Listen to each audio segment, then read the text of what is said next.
헤어졌어요. 그 사람은 제 세상이었는데 지금은 아무 사이도 아니에요. 보고 싶을 때 연락하면 안 되는 사람, 걱정된다고 말해도 소용없는 사람, 이제는 내가 아무것도 해줄 수 없는 사람이에요. 웃긴 건요. 그런데도 막 무너지는 느낌은 아니에요. 속은 좀 쓰리고 밤마다 뒤척이긴 하지만 생각보다 덜 아파요. 아마도 정말 나를 되찾고 있어서 그런가 봐요. 그리고 지금은 그 사람보다 나한테 더 집중해야 할 시간이에요. 사람들은 이별을 마치 무언가를 잃는 일처럼 말합니다.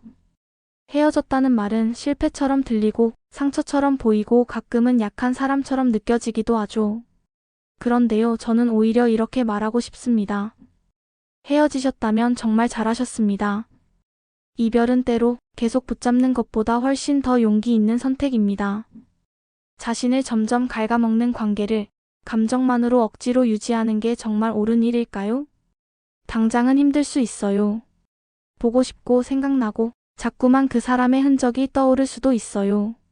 하지만 그 사람은 이미 떠났고 돌아오지 않을 가능성이 높아요. 지금 남아있는 건 오직 당신 자신입니다. 그러니까 이제 그 에너지를 나에게 써주세요. 마음껏 울고 마음껏 실망하고 그리고 딱 2주에서 한 달만 바쁘게 살아보세요. 헬스장을 등록해도 좋고 밀렸던 책을 읽어도 좋고 혼자 여행을 떠나도 괜찮아요. 연애가 아닌 당신의 삶을 살기 시작하세요. 그렇게 몇 주가 지나면 문득 이런 생각이 들지도 몰라요. 내가 왜 그렇게 아파했더라? 지금 나는 나로서 충분히 괜찮은 사람인데. 그리고 그때쯤이면 더 좋은 사람을 만날 준비가 되어 있을 겁니다. 당신을 억지로 바꾸게 만들지 않고 있는 그대로의 당신을 좋아해줄 그런 사람을요. 이별은 끝이 아니라 당신의 진짜 삶이 시작되는 순간일 수도 있습니다. 그러니 다시 말할게요. 헤어지셨다면 정말 잘하셨습니다. 이별하고 나면 누구나 흔들립니다. 나만 이렇게 힘든 건 아닌지, 그 사람은 정말 아무렇지도 않은 건지. 밤마다 수백 번씩 그 사람의 SNS를 훑고 카톡 프로필 사진 하나에도 온갖 의미를 부여하곤 하죠. 그런데 그 과정 정말 의미 있을까요? 아니요. 그건 단지 익숙함을 잃은 혼란일 뿐입니다. 상대가 특별해서가 아니라 그 사람이 내 일상에 너무 오래 있었기 때문에 그 익숙함이 빠져나간 자리가 텅 빈 것처럼 느껴지는 거예요. 헤어진 사람을 계속 떠올리는 이유는 사랑해서가 아닐 수도 있어요. 정확히 말하면 사랑보다 불안과 미련이 더 큰 자리를 차지할 때 우리는 상대를 계속 그리워합니다. 내가 더 잘했으면 어땠을까? 그때 그 말을 하지 않았더라면. 이런 후회는 사랑이 아니라 통제할 수 없었던 과거를 통제하려는 시도입니다. 그러니까 이제 그만 멈춰도 됩니다. 그 관계는 끝났고 상대는 떠났으며 당신은 이제 당신 자신만을 위해 살아야 하는 시기에 와 있어요. 그래서 무엇을 하면 좋을까요? 정답은 딱 하나예요. 바쁘게 살기. 어쩌면 너무 뻔한 말처럼 들릴 수도 있어요. 하지만 이게 왜 중요한지 아세요? 우리 뇌는 무의미한 반복을 제일 힘들어합니다. 아무것도 안 하고 있으면 뇌는 자동으로 그 사람을 호출하거든요. 생산적인 활동이 없으면 뇌는 과거의 데이터를 계속 재생합니다. 그러니까 운동하세요. 달리기를 시작해도 좋고 유튜브 필라테스를 따라해도 좋아요. 몸이 피곤해지면 마음이 조금씩 가벼워지는 경험을 하게 됩니다. 책을 읽는 것도 정말 좋아요. 사랑에 관한 책도 좋지만 심리나 자존감에 관한 책이라면 더 좋습니다. 그런 책을 읽으며 이별은 나만의 실패가 아니구나라는 걸 자주 확인할 수 있거든요. 마음의 파편을 한 장 한 장 덮어주는 감각, 글을 읽다 보면 어느 순간 찾아옵니다. 그리고 만나세요. 사람을요. 친구든 가족이든 새로운 사람이라면 더 좋아요. 이별을 겪은 사람들은 세상과 단절되고 싶어 하곤 하는데 그건 오히려 마음을 더 갉아먹는 길이에요. 그 슬픔을 혼자서만 견디지 말고 사람들 속으로 걸어 나와 보세요. 누군가는 그 사람보다 훨씬 좋은 사람일지도 모르니까요. 이별 후 가장 중요한 건 이별 이후의 내 모습이에요.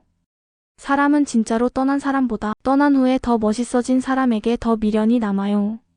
그러니까요, 더 멋있어지세요. 외모만 말하는 게 아닙니다. 당신의 일상, 가치관, 말투, 삶의 태도, 그 모든 것이 당신을 더 아름답게 만들 수 있어요. 그 사람이 나를 다시 후회하게 만들고 싶어요. 그럼 집에서 울고 있을 시간이 없어요. 당장 오늘부터 나를 위해 살아야 해요. 그리고 가장 중요한 진실 알려드릴까요? 지금 당신이 그리워하는 사람, 3개월 뒤에도 그렇게 그리울 확률은 매우 낮습니다. 인간의 뇌는 슬픔도, 아픔도 계속 유지할 수 없게 설계되어 있어요. 시간은 정말로 모든 걸 덮습니다. 그러니 그 시간 동안 자신을 잃지 않도록 그 시간을 회복이 아닌 성장으로 채우는 것, 그것이 진짜 이별의 마무리예요. 꼭 기억하세요. 당신이 놓친 사람은 당신을 진심으로 사랑하지 않았기에 떠났고, 당신은 이제 더 좋은 사랑을 향해 걸어가는 중입니다. 그러니 정말 잘하셨어요. 헤어지셨다면 정말 잘하셨습니다. 이별은 끝이 아니라 나라는 사람을 다시 시작하는 순간입니다. 누구나 헤어짐 앞에서 약해지고 무너지기도 해요. 그리고 그 슬픔은 때로는 예상보다 더 오래 머물러 있죠. 하지만 그 감정도 결국은 지나갑니다. 당신은 그때도 견뎌냈고 지금도 이 글을 보며 다시 살아가고 있으니까요. 우리는 때때로 너무 오랫동안 한 사람에게 매달립니다. 혹시 내가 더 잘했더라면? 혹시 그 사람도 나를 아직 잊지 못하고 있을까? 이런 질문들이 머릿속을 떠나지 않죠. 하지만 그 사람은 더 이상 당신의 인생에 없어요. 그걸 받아들이는데 시간이 필요하겠지만 그 순간을 지나고 나면 보일 겁니다. 그 사람 없이도 당신은 충분히 잘 살 수 있다는 걸. 우리는 누구에게나 끝이 있다는 사실을 받아들여야 해요. 그 끝은 때때로 새로운 시작의 모양으로 찾아오기도 합니다. 당신이 혼자인 지금 진짜 해야 할 일은 다시 그 사람을 붙잡는 것이 아니라 당신 자신의 하루를 더 빛나게 만드는 거예요. 운동을 시작해도 좋고, 미뤄뒀던 책을 펴도 좋고, 친구와 밤늦게까지 수다를 떨어도 좋아요. 혹은 아무것도 하지 않고 가만히 누워 있어도 괜찮아요. 어떤 선택이든 그것이 당신을 위한 선택이라면 충분합니다.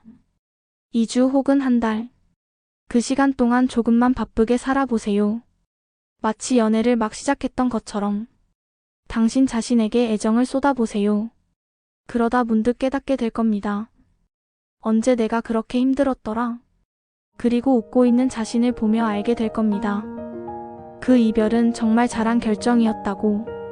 어떤 이별이든 이유 없는 건 없습니다. 그리고 진짜 사랑은 결국 당신이 자신을 더 사랑할 때 찾아옵니다. 헤어지셨다면 정말 잘하셨습니다. 이 영상이 도움이 되셨다면 구독과 좋아요 부탁드려요. 더 많은 영상은 채널 홈을 확인해주세요.